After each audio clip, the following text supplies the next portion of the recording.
Well, it's a good evening in Springwood, Brisbane, Queensland, Australia. And for all you people who are watching today, we appreciate that, because I said today because it's still a morning for our co-host who's up in the UK. She's right at the very top there waving her hands. And so our guest is in the middle. And so without further ado, let's pass on to Andrena. Hi, everybody, and welcome to Dreaming the New Dream. And today is Thursday, and we're on this eventual portal eclipse, solar eclipse, and all of these amazing things that are happening at this time, and new moon, I believe, as well. So, so welcome back. Today it's my great honour and privilege to have Medyhne Lebachen on the show, who's down in Melbourne. And I connected with her probably, I don't know, weeks ago now, and I was on an Ian Welsh's pine cone workshop, which I thoroughly enjoyed, and I'm a magnet for pine cones. And funny enough, and where I was in Mallorca this week, the pine cone trees were everywhere. It's just amazing. Anyway, without further ado, thank you for being our guest today. And I know you've got so many gifts and talents. You know, you're a spiritual teacher, you do Reiki energy, and you're an author, singer-songwriter. You also are the founder of Arise Humanity.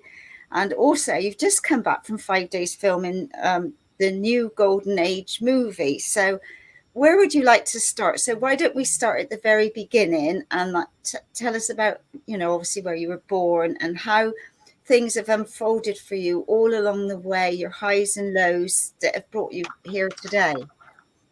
Well, thank you so much for having me. I'm very thrilled to be here, and I really appreciate the invitation. And I apologize about the background. I'm usually on Zoom and I have these other sparkling backgrounds. These are different platforms. But anyway, so, it's lovely to be here. And my background is I was born in Melbourne, Australia, actually in a suburb called Templestowe. And that's really funny because I love temples. And so I was born in Templestowe, and the funny story with that is my son, when he was little, one of his first words was Gadish, and he would say it with passion. He'd say Gadish, Gadish, and I think, I wonder what this word means. And then I was one day watching the movie Jesus of Nazareth, and as Jesus walked into the temple, they said, and now Jesus walks into the Gadish. So one of the first words he said for about a year was temple. And so that was really interesting. But so I grew up there, and I lived there for like 20 years growing up, and that was a lovely, quite a rural suburb of Victoria. I was surrounded by orchards and apple orchards and things like that, and I used to just go roaming in the paddocks, you know, during the day when I was little, and that was a lovely connection with nature there. Now it's wall-to-wall houses, you know. There's very little nature, and it's all houses everywhere. But so that was my experience growing up. And when I got to the age of going to uni, I did a course in psychology, sociology, English, you know, those sorts of things I was interested in. And I did a Bachelor of Arts and a postgraduate diploma. Always interested in, you know, trying to understand people, which is, you know, what psychology is about. And then I guess I morphed into having a family. And after I'd had my two smallest children, I felt very inspired to follow a more metaphysical path, which was, you know, a more spiritual path, because my daughter was always, you know, going through that phase of saying no, and I didn't want to get cranky. So I thought, I'm going to have to learn to meditate and to chill out. So then I learned that. And it was funny because the lady who was teaching was very psychic, and she said to me after the first couple of sessions I attended, she said, you're going to be teaching this soon. And I thought, wow, that's really interesting. And I was. And I started teaching to community groups and young people meditative practices. And it just was the right divine timing for me to really align with all that information.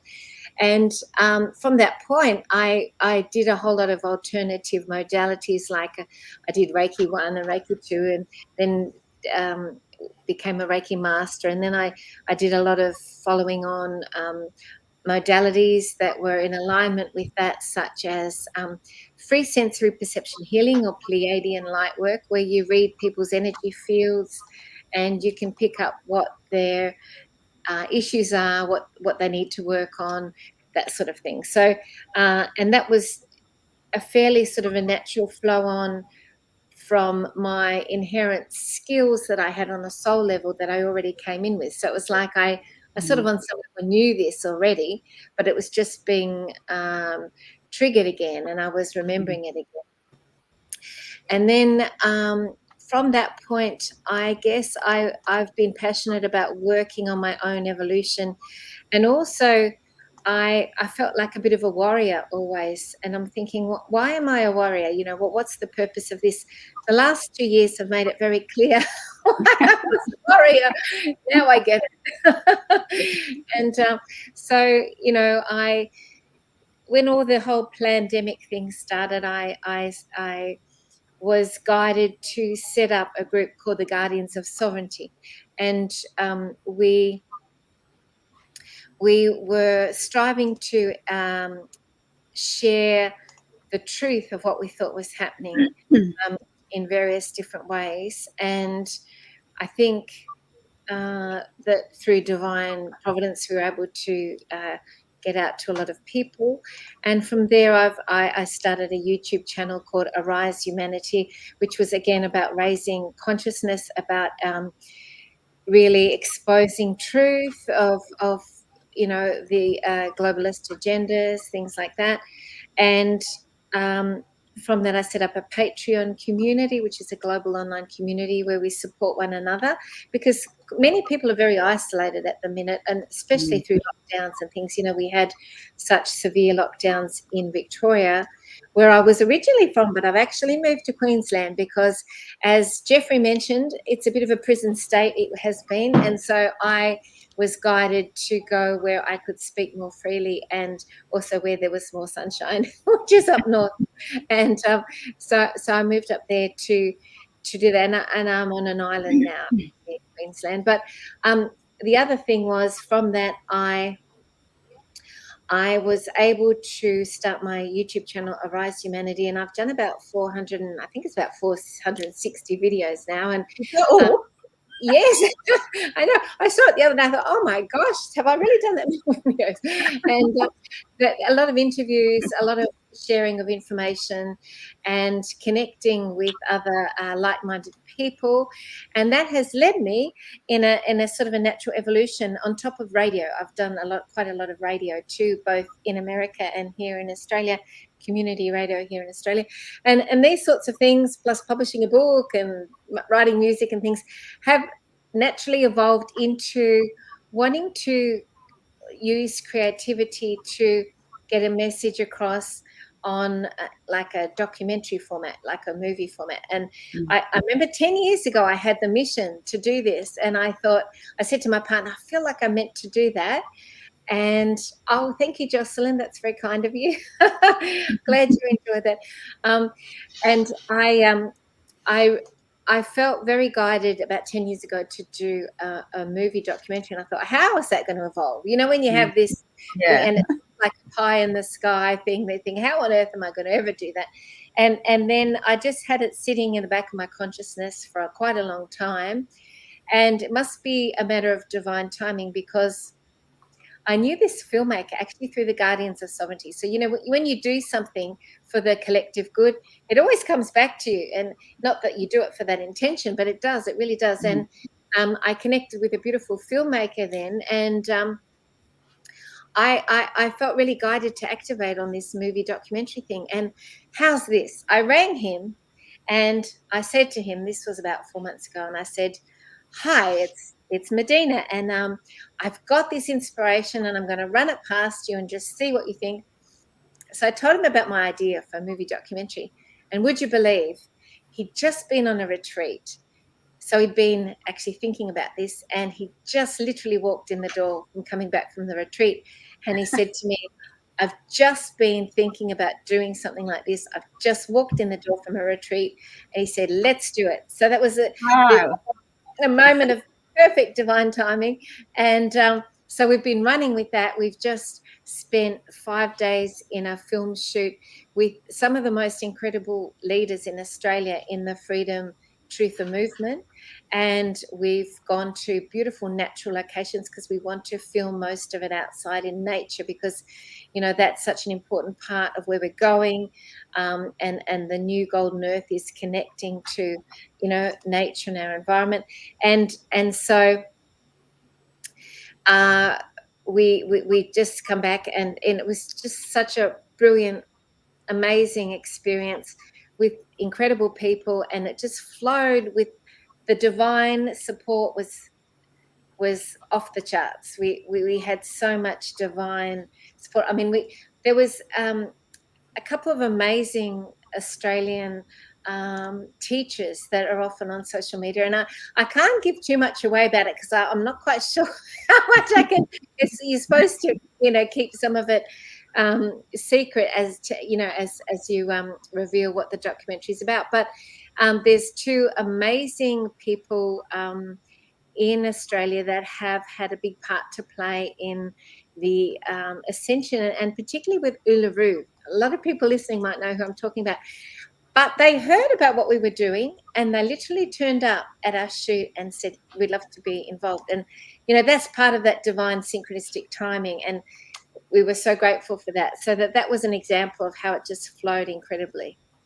Oh, that's fabulous, isn't it? And like you say, when you're in the flow, it just happens. The people and the places, it's just like, thank you, thank you, thank you. Exactly. It's just such a beautiful confirmation when that happens, and it's very, very uplifting, because every time some sort of affirmation or some flow happens, it really raises your frequency, and you just that you're not doing this yourself, that you have the full support of the divine, and really it's just very grateful to that energy that's behind it, what we're doing here. So it is about uplifting people. It's about informing, about positive things that we can create in the world, solutions for the problems that we see, and it's going to have a very positive, constructive, hopefully meaningful, substantial aspect behind it. A lot of the things I watch now on media are fear-based, and they're quite negative. So I have a very strong motivation within me to create something that's beautiful and that is contributing positively to the zeitgeist and to people's feeling of hope and positivity, and especially at the moment with everything that the world is experiencing. Yeah. And I think, we had this massive great divide, which was horrendous on so many levels. But, if we look at the positive, it brought more people together.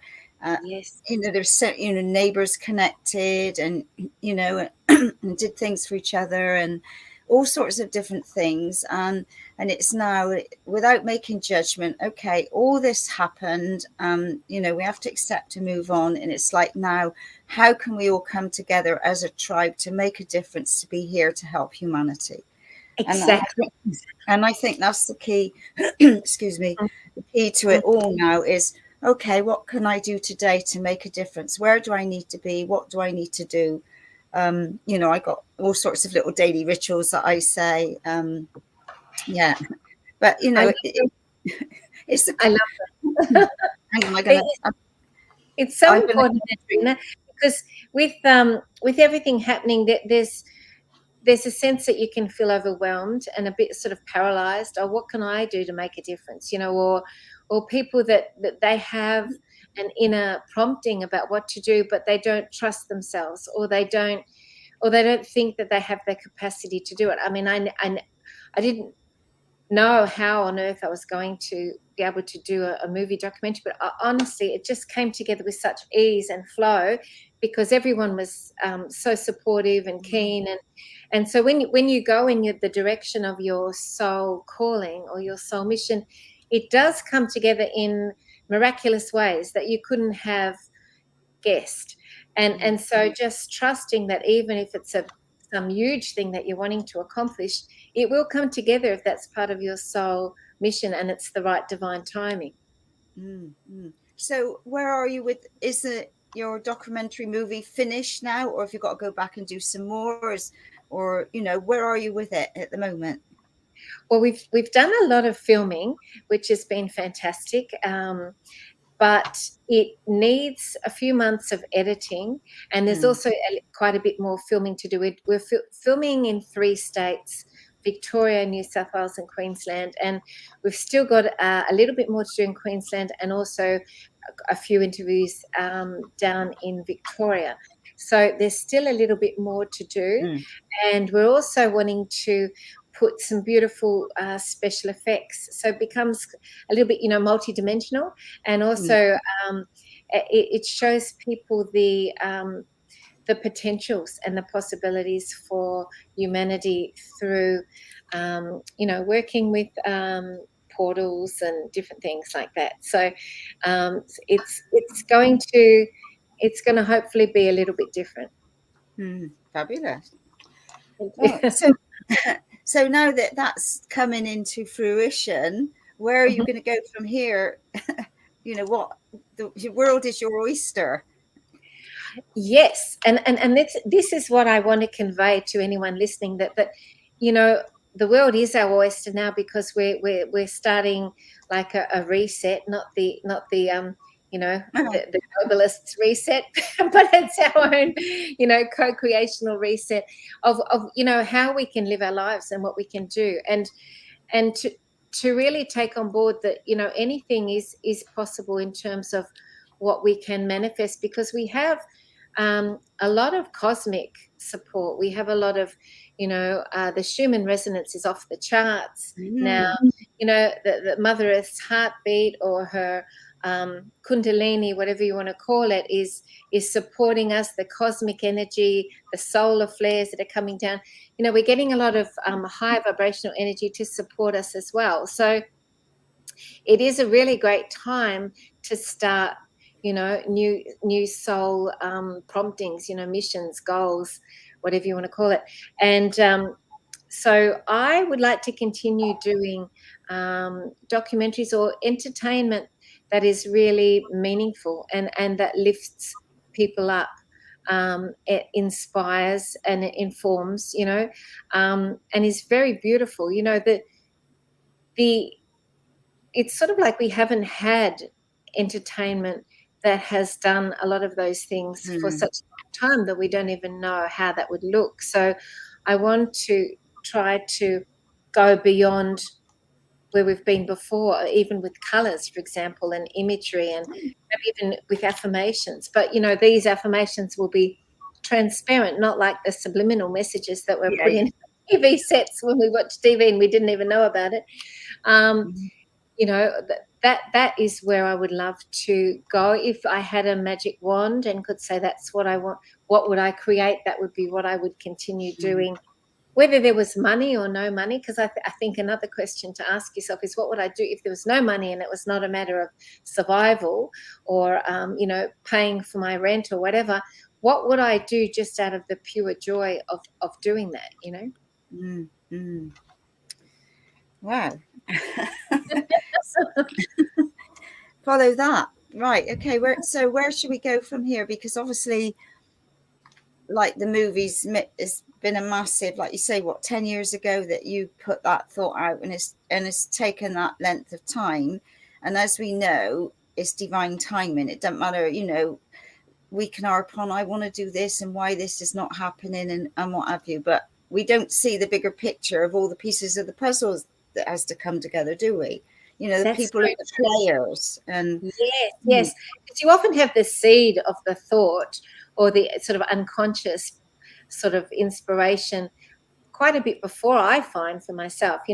One of the first things I always wanted to do was to write a book and have it published, and I had that, but that came a long, long time before it actually happened. And I walked into a publisher and I told him about my book, and he said, "I love that, let's do it." It was, again, divine timing. And then that's happened many times. I remember I had, for quite a long time, I wanted to record a choir with one of my songs. And again, I had to wait for the right divine timing. And I went to a local school, and the choir teacher said, "Oh, we love that song. Let's do it with the kids." And so then and it's sort of, in a sense, you have to maybe have the thought and then sort of surrender it, let it go, and allow the divine timing to just kick in when it will. And so I noticed on my journey, I've had quite a few of those things that have been there in the background, and then they've come at the right time, and then the next one has come, or maybe the other one's been sitting there behind as an evolution of the one that I've already done. So it's very interesting the way that it happens, but it is, in a sense, about non-attachment, because if you're too attached to something and you're energetically grasping at it, you don't allow it to go in its own divine timing. So it's about having it and then releasing, letting go, and just trusting, I think, is really important. So tell us about your book that you've written. What was that about? Sure. Well, it was called, it's got a funny name. It's called Hilarious Poems. And the character was called Hilarious, which is obviously a pun on hilarious.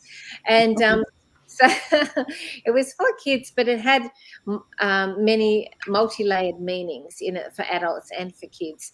And it was about all aspects of life, poems that were, different things that people experience in life, and had a bit of a Australian edge to it. Things like, for example, in Australia, if you're not good at sport, then you may not necessarily be as popular. Because sport is big in Australia, and so that was one of the sort of ironic poems that I wrote. The importance of being good at sport. Yeah. Yes, sports days were never my favorite, I have to be honest. No, me neither. You're either that way inclined or you're not, aren't you? You're either good at those sort of things, or always the last or near last but one. I thought, no, not for me. Yes, and it's as I'm finding now, as everything unfolds and we're getting so much information about what's going on in the world, that my the things that I thought were when I was younger that made me very different. For example, at school, I thought very differently to a lot of other kids, when I was in secondary school. And the things that made me different then that I thought were an issue are actually, now I'm realizing that they're really actually very important, and that those qualities that I didn't understand then and that made me different are actually for this time now. It's for this time for us to begin afresh, to let go of everything that we thought was true, and to start again in a way that's much more at a higher frequency, a higher vibration, in a more evolved consciousness.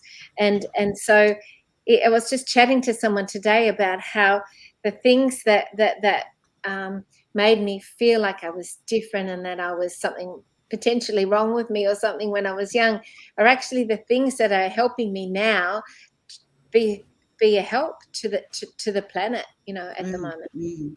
Because I know there's so many of us, and speaking for myself, at times think you've been dropped on the wrong planet. We weren't meant to, we joke about that, and I think, oh my God, this can't be right. Anyway, we know, and it's like being the new Earth teachers and the new Earth leaders now, and that is, going to this higher vibration of consciousnness and. Yes, and those skills are coming to the fore, the things that we didn't understand perhaps when we were younger, ways of seeing the world in a way that is yeah, very, very different to how we've traditionally. It's taken us a while to get there. Yes, better late than never. Exactly. You know, some of these things I thought, like doing it the later stages of life, only on paper, I might add. And I think, oh, really? Yeah. But that's, you know. So what about your singing and your songwriting? Because obviously we didn't have time to have any clips or anything to hear. So what sort of songs and songwriting have you been doing, or in the past? Well, I love sort of ethereal type songs, and I wrote a CD of I think it was about 12 songs called Touch the Sun, and it's on my website if anyone wants to have a listen. But these songs were channeled songs that were of a high vibration and frequency, and they were about again, they were very relevant to this time now. Because you know, one of them was called Stand Strong, and that song was about, you know, staying really strong within your spirit, within your foundation, in the midst of a storm, you know, in the midst of all this stuff going on around you, the importance of being able to hold that inner core. And so it's very relevant to this time now. And there was other songs like Greener Fields, which is about the energy of, you know, that there's going to be an incredible, amazing new golden age, which is what my movie's about, unfolding, so that we can all experience, where we can do what we love and we can be in our joy, and we don't have to worry about money and all that sort of thing. And I just noticed too, before a comment come across about Lemuria, and you know, it is and Mu, and so thank you, Jocelyn, for that comment.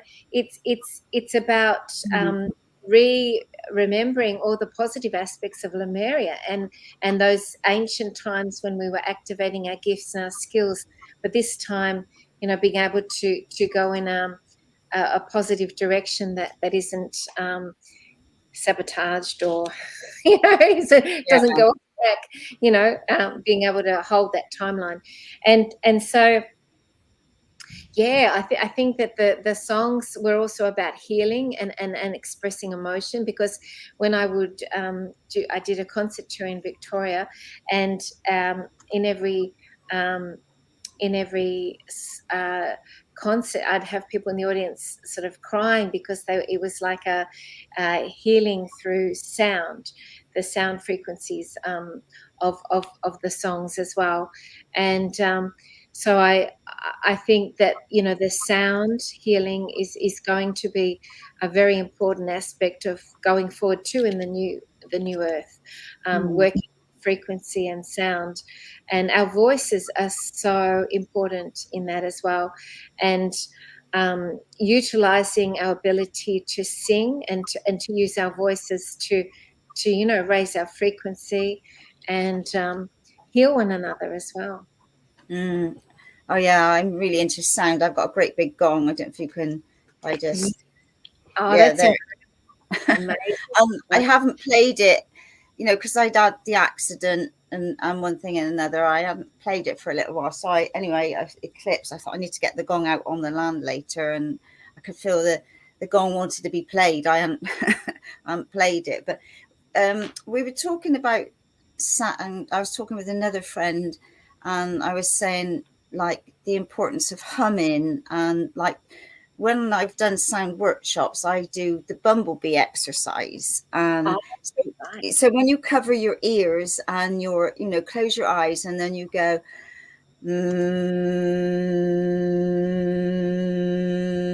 so that's just a short version. But when you do that and you're listening to the sound, you're inner toning, and it sounds like bumblebees. And I've always said, like, to mums, if you've got children, get them to play bumblebees, and it just grounds them right back in again, you know, instead of them being, it's a great, and it's so powerful. And, you know, I've read some things about what they're doing to bumblebees now, which doesn't, not in alignment with where I'm at, put it that way. But yeah, and we were saying as well, people don't, years ago in the UK, I can't speak for anywhere else, people always used to whistle. You don't hear anybody whistling anymore. true. Absolutely. Yeah, that's a great point. Yeah. Yeah. Whistling is such a beautiful, happy thing, isn't Yeah. it?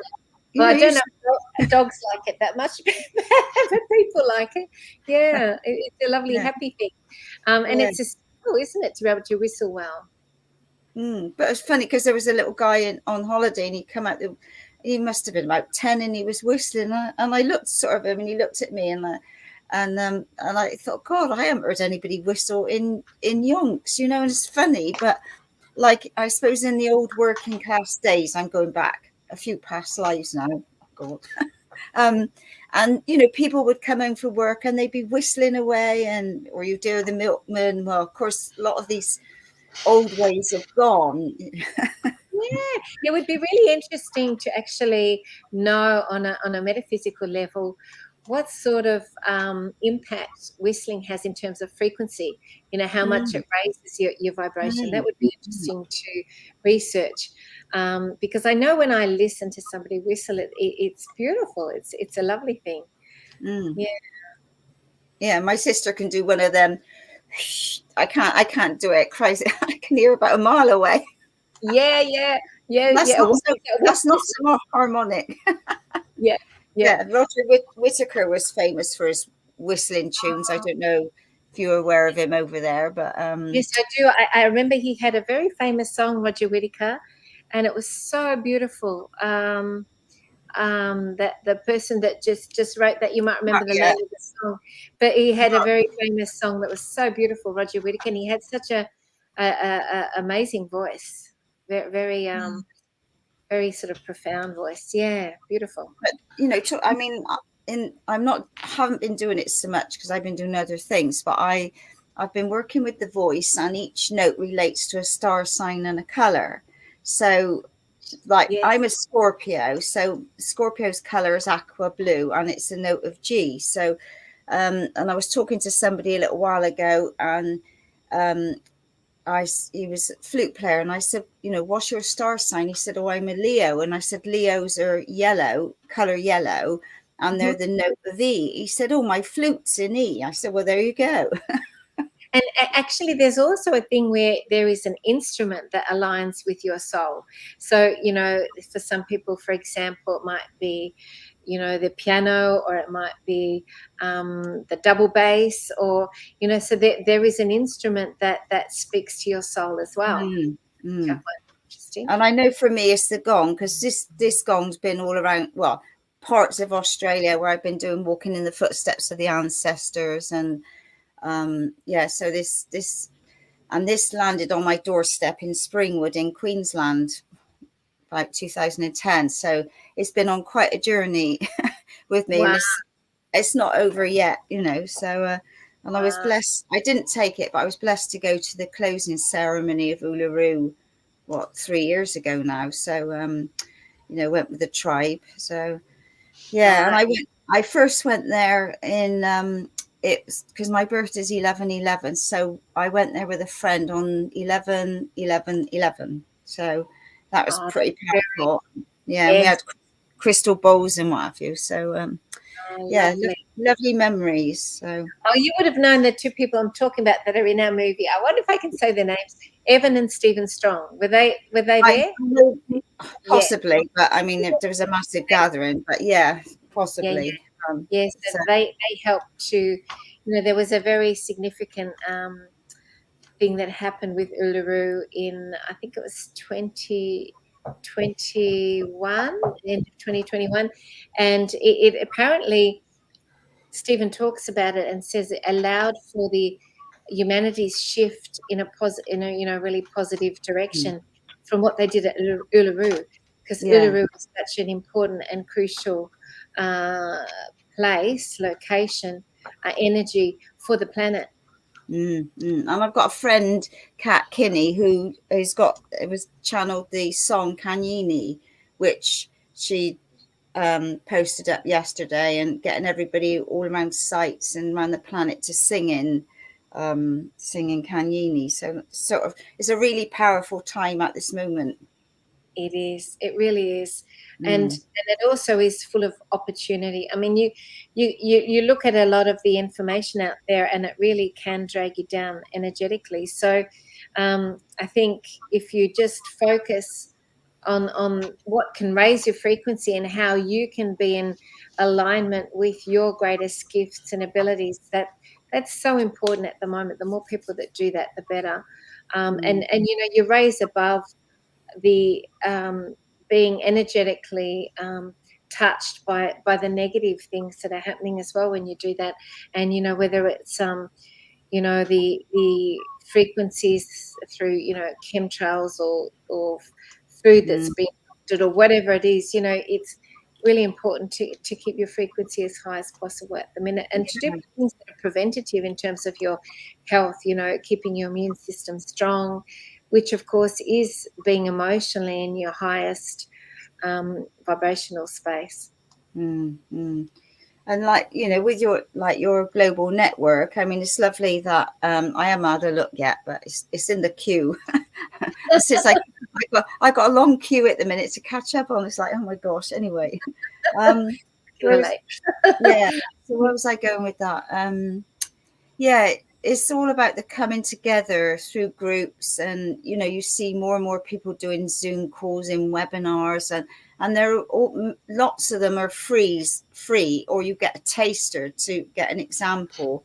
But yeah, I mean, there's such a variety of different things coming at people from different levels, and it's just being aware what level is this coming in at, is yes, that's true. Using it in a discernment and sort of working out what is authentic, what is for your highest good, what perhaps has other motivations behind it, and aligning with your soul tribe, your spiritual tribe is such an important part of it as well. And I think that really strengthens us energetically when we have other people around us who are of the similar belief systems and vibrations. And I think, like you say, it's happening more and more in the world now. And, the internet is one way, but also if you can physically, connect with people as well that are in divine alignment, it's really, really important. And I think a lot of people that are not in alignment with the changes that are happening, that they may be choosing on a soul level to leave because they're not able to absorb the frequency changes to allow them to go to that level. It's really their free will choice that then maybe they don't want to participate in that way. And like now, with all the different things that have happened, is stepping back and not getting hooked in, and like now I think, well, it's your soul's choice, your journey, and that's what you're choosing, and it's and allowing, whether you agree with what they're doing or not, you just got to honor that soul's choice, haven't you? It's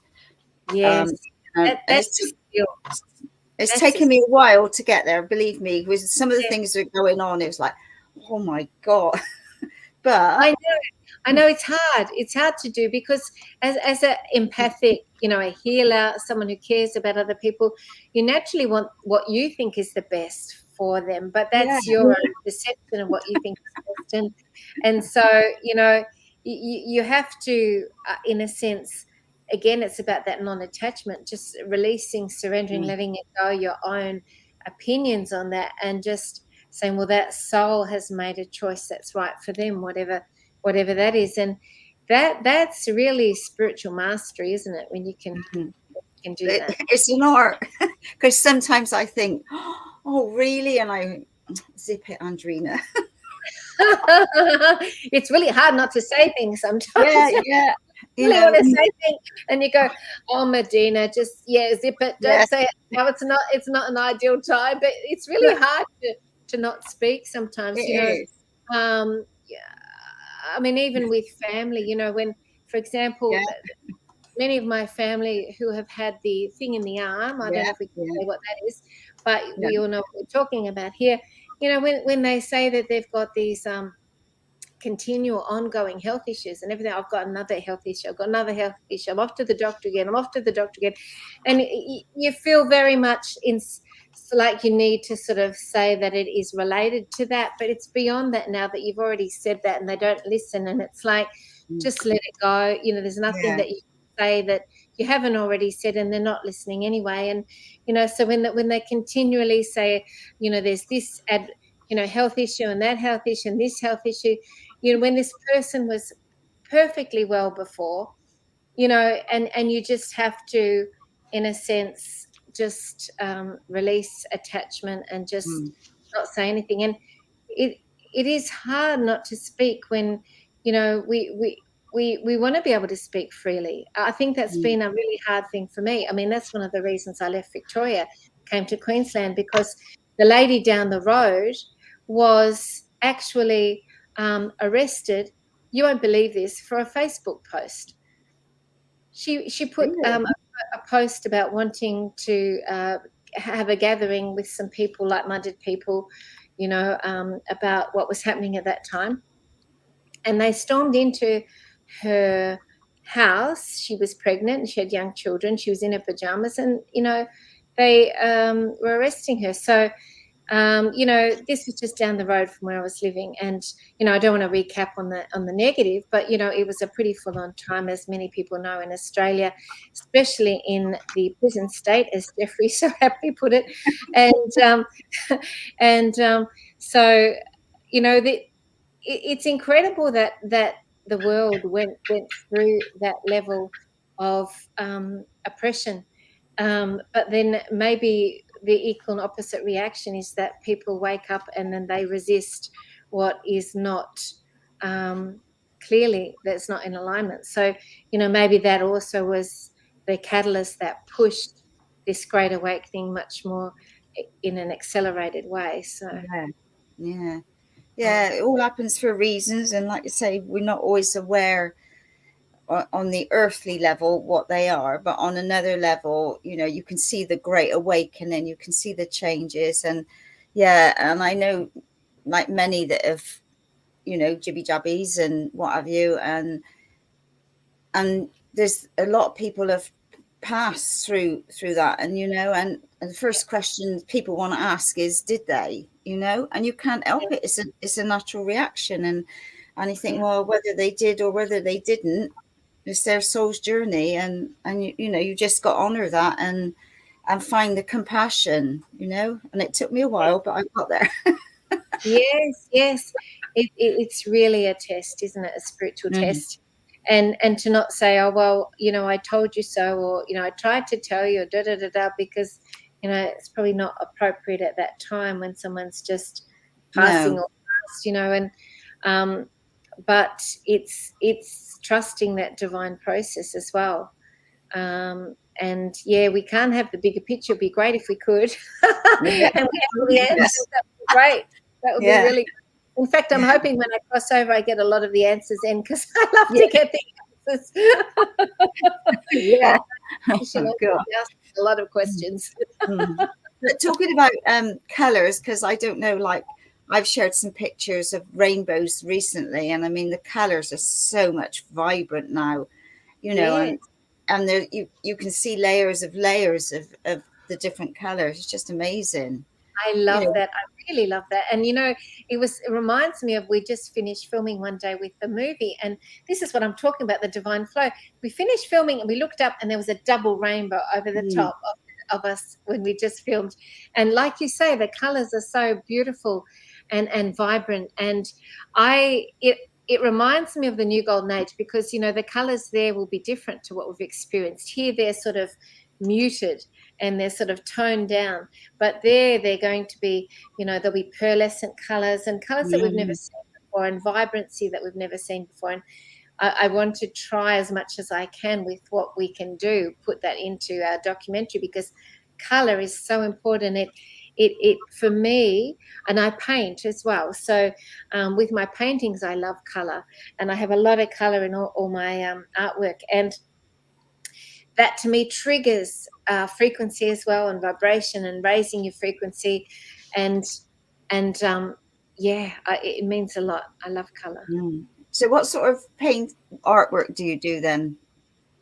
Well, it was really funny because I just did one the other day, and they all vary. They're very different. Some have got dolphins, some have got flowers, some have got just like patterns. I get guided, so they have activations and soul encodings in the paintings.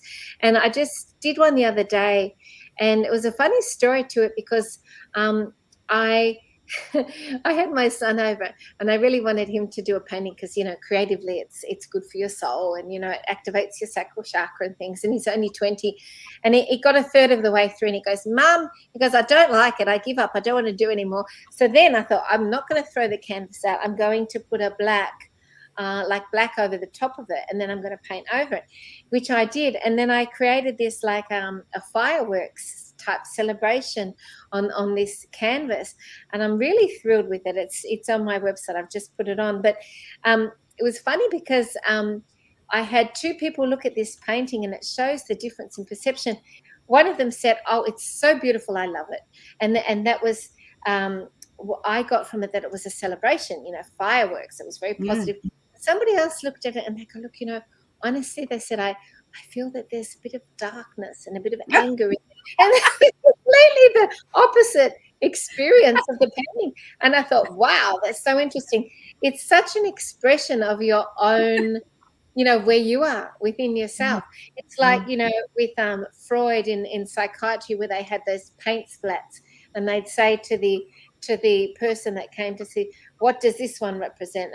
And they get them to, try and analyze these paint splats, and they would think that would give them an idea of where the person was. But it's such an interesting thing when you show people, oh, thank you, wow, you're clever.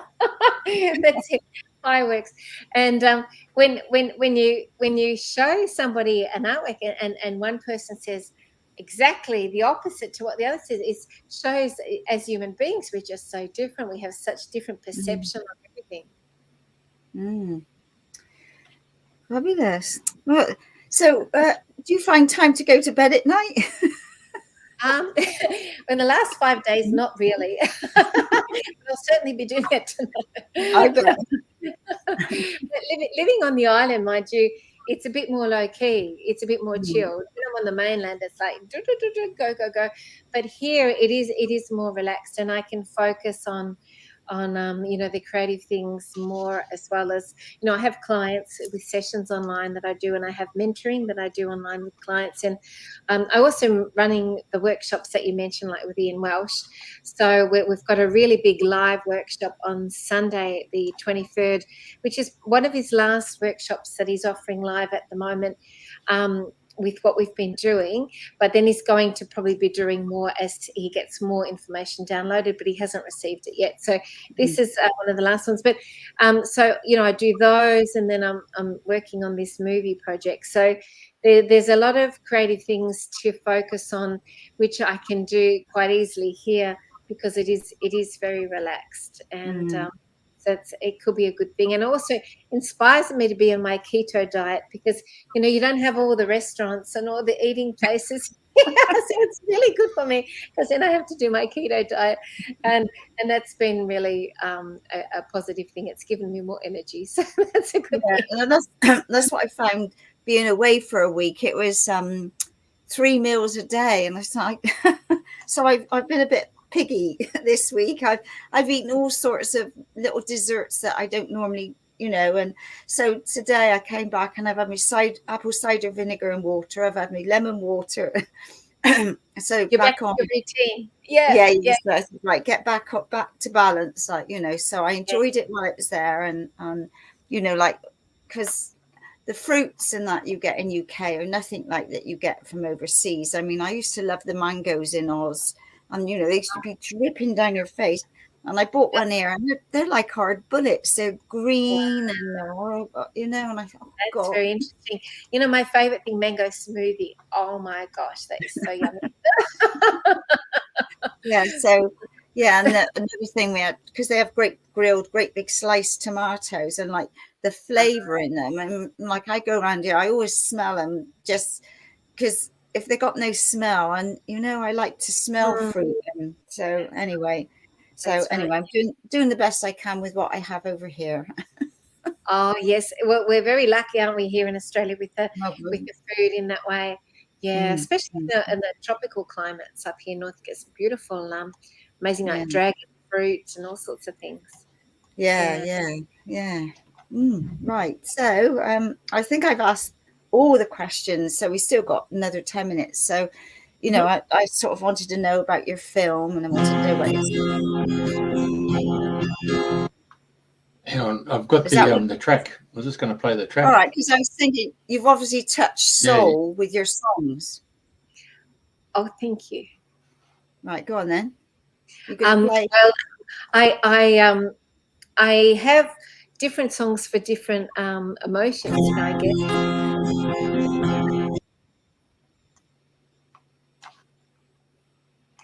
This one was... it just goes automatic play. Okay. I can play it. It just jumped on auto play. Yeah. Oh, okay. Did you want me to speak, or will I stop? Should I stop? I'll turn it down, and then it's on full bore. Just drop it down a bit. Hang on a sec.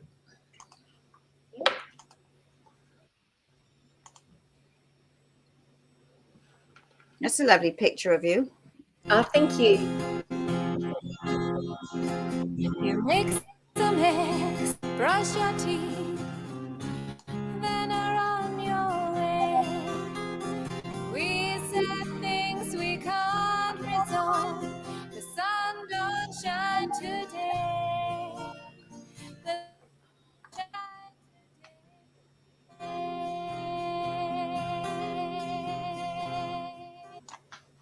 Sorry. Pretending everything is fine. Some fears I can allay. But honesty will call my bluff. The sun don't shine today. Sun don't shine today.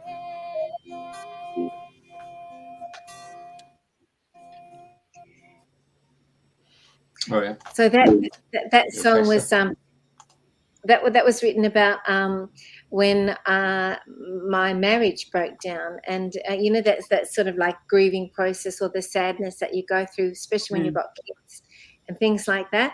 And there was a filmmaker in Australia, Chantal Denou, who had a film production company called Denou Productions, and she loved the song, and she asked if she could make a video for it. So she very kindly shot that video.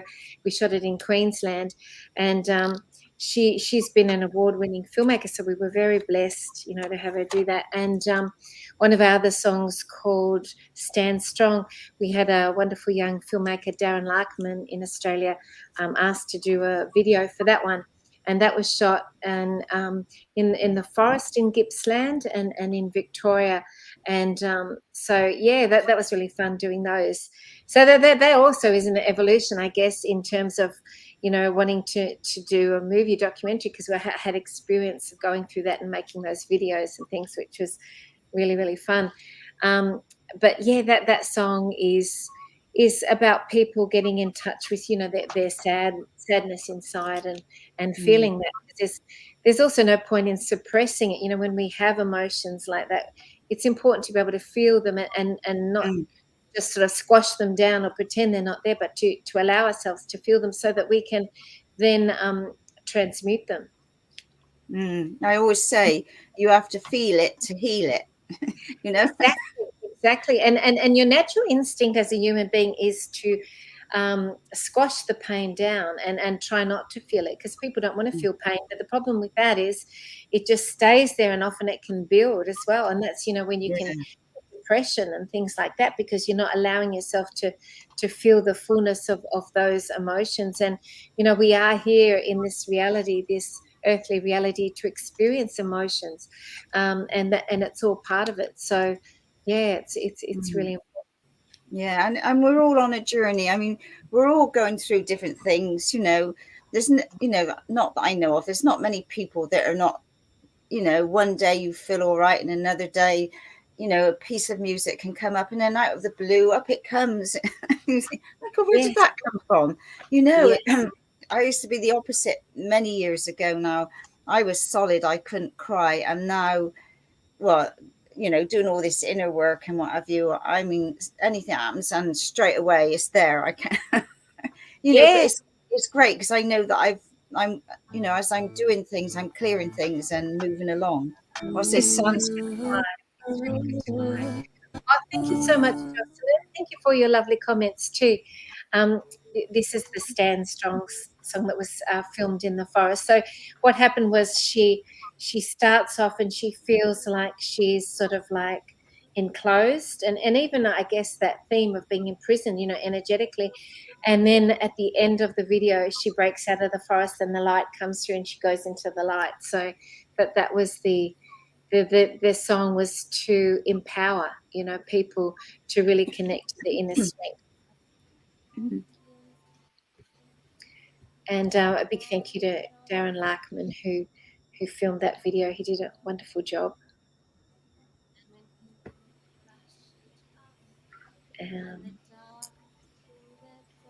Can't hear it, Jeffrey. Can you turn it up a bit?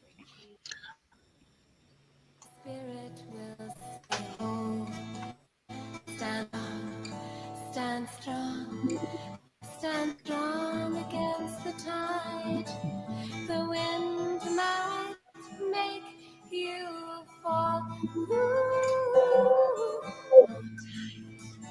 Hold tight to your belief.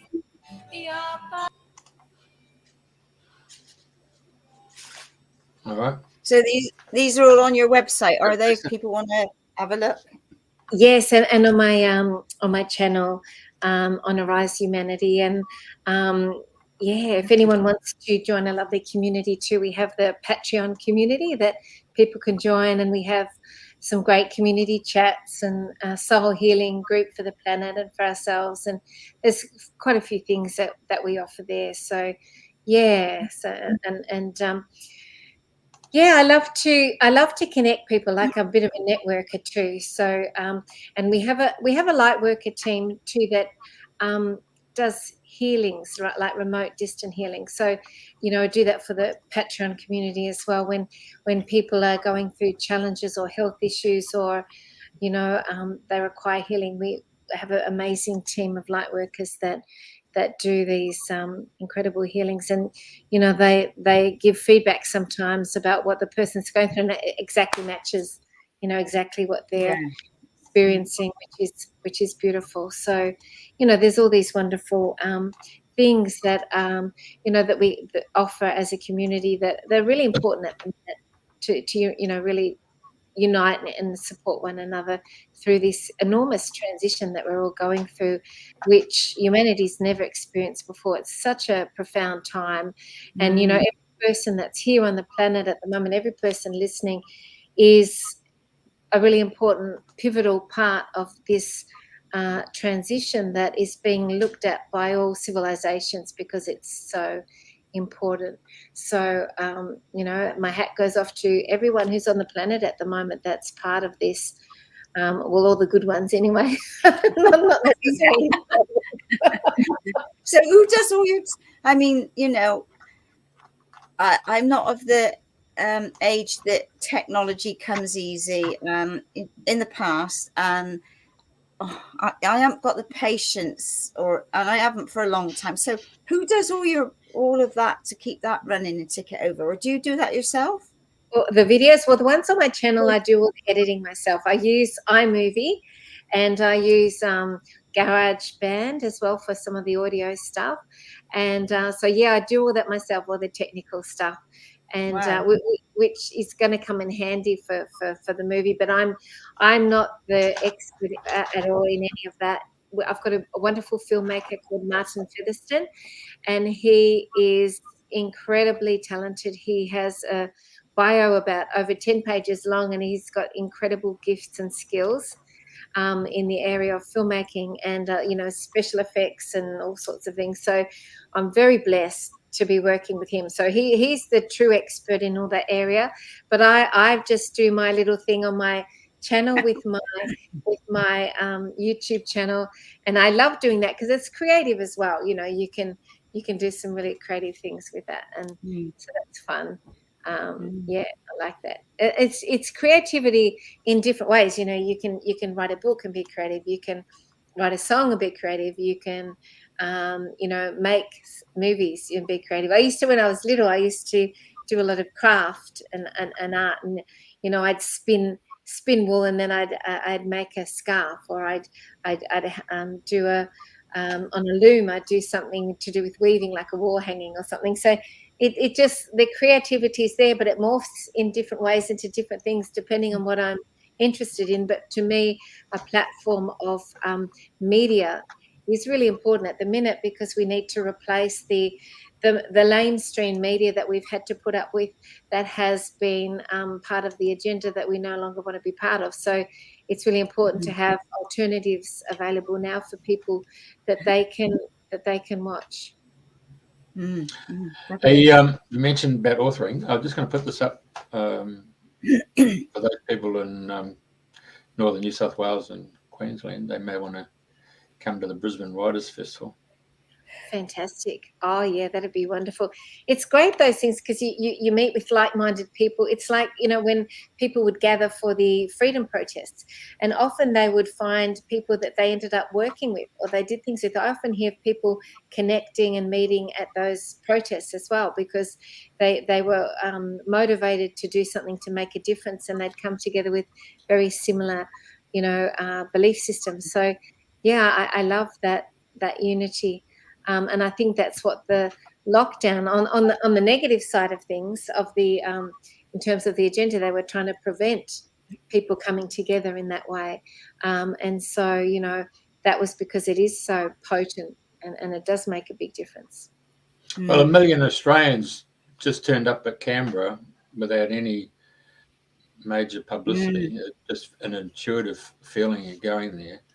And yet, if you happened to be Indigenous and you had a couple of dogs and you burnt down the front door of Old Parliament House, you got all the mainstream coverage. But 1 million Australians? Well, yeah, they just went somehow to miss that one, didn't they? And it's so interesting because one of the, actually, she was considered by many to be the instigator of the whole Canberra protest, was a lady called Cindy Meganbar, or Cindy Roberts, but her proper traditional name I'm not very good at pronouncing because it's quite long. Meganbar, I can't say it very well, but apologies for that. But she actually spoke at the Canberra protest, and she was even apparently an instigator of the whole thing. And we had her we filmed her over the last 4 days as well for the movie, because that was such a key role, and she's making a difference in her way. And of course we need the original people, the First Nation people in the documentary, because they're crucial to Australia and the progress moving forward. Yeah.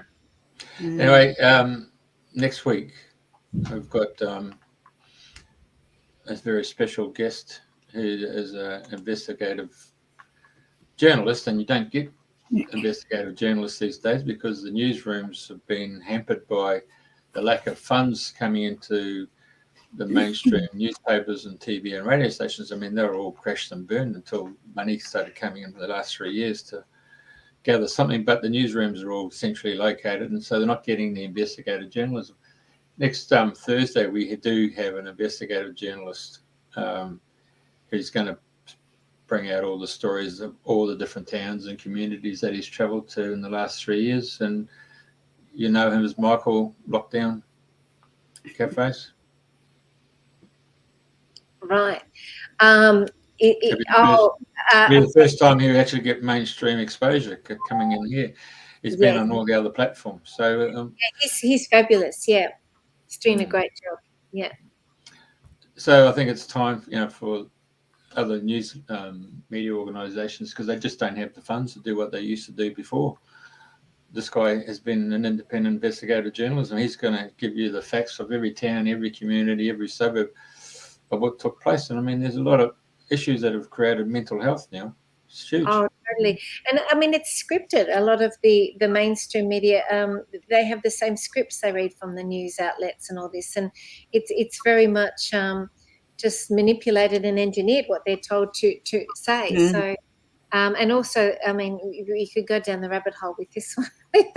You know, the CIA links with a lot of the mainstream media people and stuff like that. But we won't go there because that's a whole topic.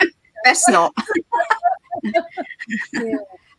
Right. So, is there anything else you'd like to share before we close today?